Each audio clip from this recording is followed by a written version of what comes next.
আজকে চলে এসেছি ফুচকার একেবারে পারফেক্ট রেসিপি নিয়ে। হোমমেড ফুচকা রেসিপি কী করে তোমরা সহজেই ঘরে তৈরি করতে পারবে।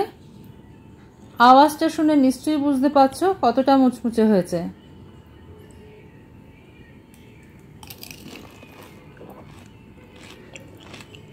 আজকে তোমাদের সঙ্গে শেয়ার করব আমি যেভাবে ফুচকা তৈরি করি ঘরে সেই রেসিপিটা। এই রেসিপিটা আগেও আমার চ্যানেলে দেওয়া আছে, তবে যারা মিস করে গেছো তারা একবার দেখে নিতে পারো। চাইলে কিন্তু যে প্রথম বানাবে সেও এরকমই পারফেক্ট তৈরি করতে পারবে যদি পুরো রেসিপিটা ফলো করো। ফুচকা তৈরি করা ভীষণ সহজ, ঘরে কিভাবে তৈরি করবে সেটাই আজকে আমি তোমাদের সঙ্গে শেয়ার করব। আওয়াজটা শুনে নিশ্চয়ই বুঝতে পারলে কতটা ক্রিস্পি হয়েছে এটা। প্রত্যেকটা ফুচকা ফুলবে এরকমই হবে, দোকানের মতন একদম পারফেক্ট। দোকানেও তোমরা যখন কেনো তখন কিছুটা কিন্তু খারাপ পাওয়া যায়, কিন্তু এটা একদমই হবে না। এখানে আমি একটা কফি মগ নিয়ে নিয়েছি, তোমরা চাইলে চায়ের কাপও ব্যবহার করতে পারো। যেহেতু আমি একটু বেশি পরিমাণে করব সেহেতু আমি এখানে কফি মগের ব্যবহার করেছি। 1 কাপ পরিমাণে এখানে আমি সুজি নিয়ে নিলাম, আর 1.5 টেবিল স্পুন আমি এখানে ময়দার ব্যবহার করব। আজকে আমি সুজির ফুচকা তৈরি করে দেখাবো তোমাদের। এর আগেও আমার চ্যানেলে সুজির ফুচকা তৈরি করা আছে। ভালো করে ময়দার সঙ্গে সুজিটাকে মিশিয়ে নিতে হবে প্রথমে হাত দিয়ে। একদমই কঠিন নয়, খুব সহজ ফুচকা তৈরি করা, সেটাই আমি তোমাদের সঙ্গে শেয়ার করব।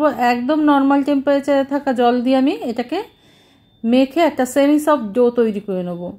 অল্প অল্প করে জল দেবে, খুব বেশি নরম বা খুব বেশি শক্ত করে কিন্তু মাখা যাবে না, তাহলে ফুচকা ফুলবে না। আর ফুচকার আসল ব্যাপারটা যেটা হচ্ছে সেটা হচ্ছে এটাকে রেস্টে রাখা। এই ডোটাকে যত রেস্টে রাখবে তত ভালো ফুচকা কিন্তু ফুলবে। আমি অল্প অল্প জল হাতে করে নিয়ে এটাকে মেখে নিলাম। দেখো একটা সেমি সফট ডো তৈরি করে নিয়েছি।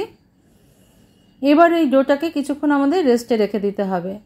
খুব কম করে হলেও 30 মিনিট সময় আমাদের রেস্টে রেখে দিতে হবে।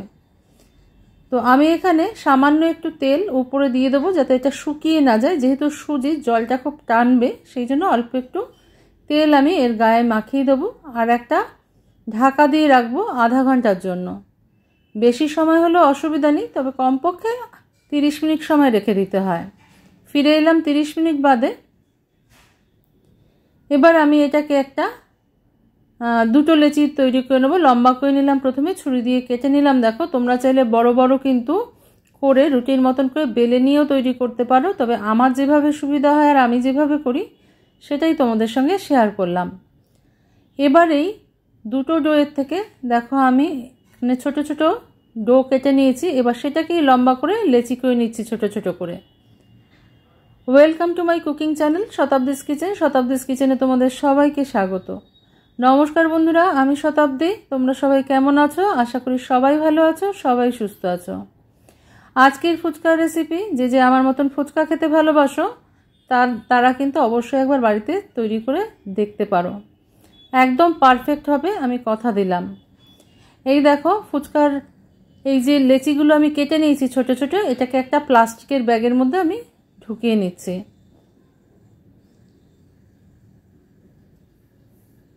এবার এর মধ্যে সামান্য একটুখানি তেল দিয়ে দেবো, অবশ্যই সাদা তেল দিতে হবে। দিয়ে প্লাস্টিকের মুখটা বন্ধ করে আমি খুব সহজ পদ্ধতি তোমাদের দেখাচ্ছি। এভাবে করে এটাকে আমি ফ্রিজে রেখে দেবো, নর্মাল ফ্রিজে 12 ঘন্টা। সন্ধ্যাবেলায় মাখলে সারা রাত রেখে দেবে, আর সকালবেলায় মাখলে বিকেলবেলায় ফুচকাটা তৈরি করবে। কিছুক্ষণ সময় ফ্রিজ থেকে বার করে আমি 5-10 মিনিট সময় এরকম রেখে দিয়েছিলাম। এবার আলগা করে নিলাম। এবার আমি যেহেতু বেলবো ফুচকাটা, সেহেতু লেচির গায়ে যে তেলটা ছিল সেটা হলেই হবে, আর কিন্তু এক্সট্রা কোনো তেল যোগ করতে হবে না। শুধুমাত্র আমি বেলুন চাকির গায়ে একটুখানি তেল মাখিয়ে নিলাম যাতে লেগে না যায়। কতটা পাতলা হবে তোমাদের দেখিয়ে দিলাম। তোমরা চাইলে এরকম করে বেলে একটা কাটার দিয়ে কেটে নিতে পারো, তাতে সুন্দর একটা শেপ আসবে গোল। আমি ওসব কিছু করলাম না, যেহেতু ঘরে খাওয়া হবে সেহেতু কিন্তু আমি এইভাবেই করে নিলাম। আগে থাকতেই কড়াইতে তেল গরম করে নিয়েছি। তেলটাকে খুব ভালো করে গরম করে নেবে, গরম করে নিয়ে মিডিয়াম ফ্লেমে ভাজবে। যেহেতু আমরা ঘরে ফুচকা তৈরি করছি সেহেতু একটা একটা করে ভাজাই ভালো আমার মনে হয়। যেহেতু আমরা প্রফেশনাল নই সেই জন্য আমাদের একটা একটা করে ফুচকা ভেজে নেওয়াই ভালো। আমি কিন্তু এখানে একটা একটা করে বা প্রয়োজন পড়লে দুটো করে দিয়ে ভাজবো। তো আমি একটা একটা করেই প্রথমে ভেজে তোমাদের দেখিয়ে দিচ্ছি, যারা প্রথম করবে তারা একটাই দেবে। প্রত্যেকটা ফুচকা ফুলবে, তোমরা দেখো প্রত্যেকটা ফুচকা কিন্তু আমার ফুলেছে। এরপরে আমি তোমাদের দেখিয়ে দেবো। আমি এরকম করেই সমস্ত ফুচকা কটা ভেজে নেব।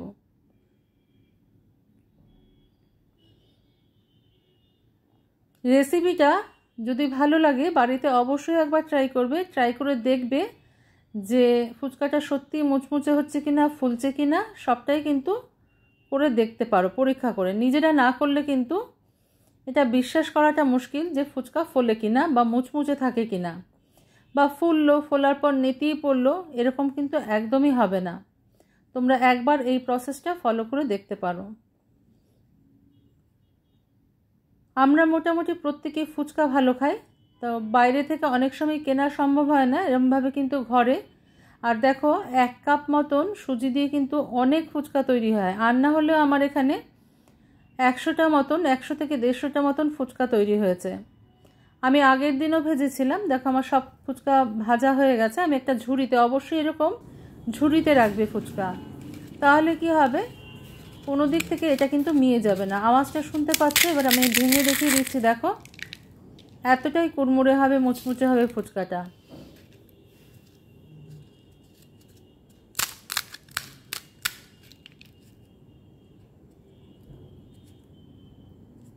পুরো পারফেক্ট দোকানের মতন ফুচকা তৈরি হয়েছে। দেখো আমি একটা প্লাস্টিকের ব্যাগে ভরে নিয়েছি। এবার এটাকে আমি একদিন রোদে দেবো। রোদে দিয়ে দেখো আমি ফিরে এসেছি, একটা থালায় পরিবেশন করে নিয়েছি। টক ঝোল আর আলু মাখাটা শেয়ার করে নিই, যে যা নিজেদের পছন্দ মতন করে মেখে নিয়ে খাবে। এবার আমি ভেঙে দেখো খেয়ে দেখিয়ে দিচ্ছি কতটা মুচমুচে হয়েছে। আজকের রেসিপিটা ভালো লাগলে লাইক, শেয়ার, কমেন্ট, সাবস্ক্রাইব করার অনুরোধ রইল তোমাদের কাছে। তো দেখতে থাকো ফুচকাটা কীরকম মুচমুচে হয়েছে।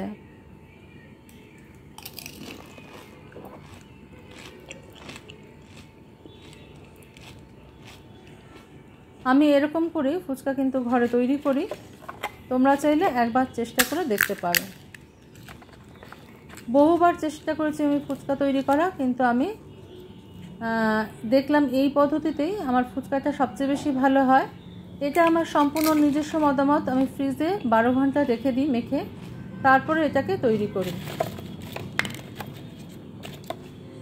আজকে তাহলে এই পর্যন্তই বন্ধুরা, দেখা হচ্ছে পরের দিন অন্য কোনো রেসিপি নিয়ে তোমাদের সঙ্গে। তোমরা সবাই ভালো থেকো, সুস্থ থেকো।